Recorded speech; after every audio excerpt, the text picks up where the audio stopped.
ثم استجيبي لله عز وجل يا أختي الكريمة، ولعلي أختم بهذا. استجيبي لله عز وجل في أمر أن تكونين أنت مفتاح للخير.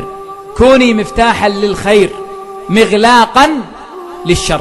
أنت عندك أجهزة صح ولا لا؟ إي والله عندي أجهزة، أنواع من الأجهزة ولله الحمد ما شاء الله عليه. طيب الله يمليك بركتها إن شاء الله ويجعلك يا رب مفتاح خير مغلاق للشر. طيب الأجهزة هذه هل هي فيها خير وتسمعين منها الخير وترسلين وتنشرين منها الخير؟ بيض الله وجهك وأبشري بالخير. أما إذا كان فيها شر، أغاني أو غيره، وتسمعين منها الشر الحرام وترسلين وتنشرين منها الشر، فاتق الله عز وجل ولا تحملين نفسك آثام غيرك. والله ما تستطيعين أن تحملينها يوم القيامة. والله الوحدة عساها تتحمل ذنوبها. كيف تتحمل ذنوب العالم؟ بعض الأخوات رزت لها صورة في الواتساب والعياذ بالله امرأة فاتنة، ويلا أما أحضان ولا بوسات ولا عاري ولا أشياء استغفر الله مخلة بالأدب، ويلا وكل زميلاتها يشوفونها. ذنوب على راسك، ذنوب على راسك. الله يعينك على شيء لها يوم القيامة. وهذه تاخذها وقصتها وسوت لها نسخ لصق ونزلتها في الموقع الفلاني، والشاب الفلاني أخذها وانفتن بها وراحت صارت مشكلة. الله أكبر، مشاكل.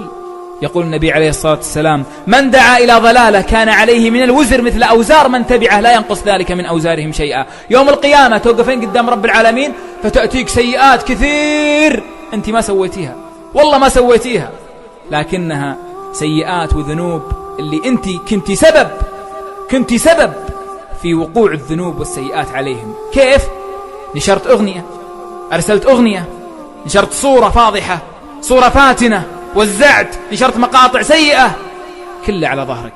يقول الله عز وجل: إنا نحن نحيي الموتى ونكتب ما قدموا وآثارهم وكل شيء أحصيناه في إمام مبين. آثارهم يعني ذنوبهم التي فعلوها بالدنيا، أو كانوا سببا في نشر المعاصي للعالم وسببا في نشر الذنوب للعالم، ماتوا ورحلوا وخلفوها من بعدهم فصبوا على قبورهم سيئات والعياذ بالله.